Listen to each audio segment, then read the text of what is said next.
The Unquiet Conscience, Bartolomé de las Casas. I first saw the eyes of the conquered when I was 8 years old.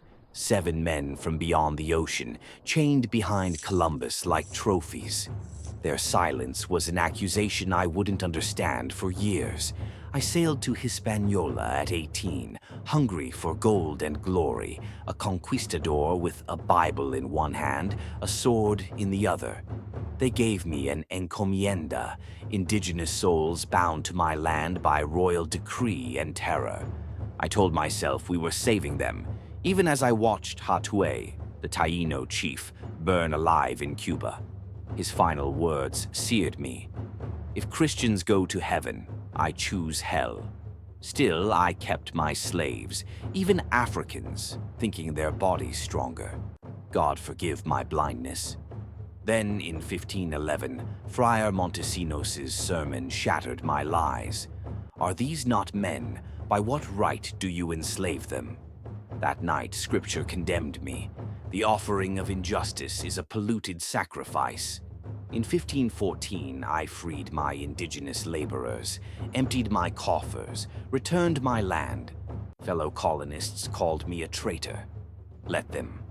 I boarded a ship to Spain, armed with a new purpose, to make the crown face its sins. At King Ferdinand's deathbed in 1515, I read the ledger of our atrocities. 40,000 dead in Jamaica, infants brained against rocks in Cuba. For 30 years, I crossed the Atlantic 16 times. I begged, argued, and wept before emperors. In 1542, we won. The new laws abolished indigenous slavery. But in Peru, Pizarro's men murdered the officials who enforced them. The crown looked away. So I wrote the brief account of the destruction of the Indies, page after page of Spanish cruelty. Let Europe recoil at its black legend. Let them know the cost of their gold.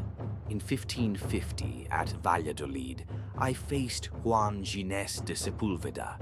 He called indigenous peoples natural slaves. Barbarians, he roared, they sacrifice humans. I stood before the council, shaking with fury. Lies. I walked Tenochtitlan's canals, a city greater than Rome. The Maya charted stars. The Inca built roads that scaled mountains. What is civilization? The sword, or the hand that creates beauty? The council fell silent, but my victory was hollow. Colonies ignored the verdict. My greatest shame found me in quiet moments. I had once urged replacing indigenous slaves with Africans, calling them hardier. Now their chains haunted me. In Guatemala, I proved conversion could work through patience and love with the Quechua people. Thousands embraced Christ without a sword raised. Yet with every baptism, I heard the crack of whips on African backs. On my knees at 80, I begged. I would unsay it for all the world. God didn't answer. I died in Madrid in 1566, clutching a cross woven by Quechua hands.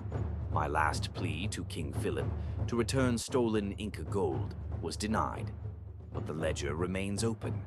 5 centuries later, I hear indigenous marchers chanting for justice in the Andes. I see my words in Simón Bolívar's revolutions, and in the Vatican silence as they weigh my sainthood. I feel the weight of my contradictions. The slave owner who became history's accuser. The flawed man who forced an empire to see its reflection in the blood of the innocent. Tell my Indians I saw their beauty. Tell Spain its conscience is still being written in the eyes of those it tried to erase.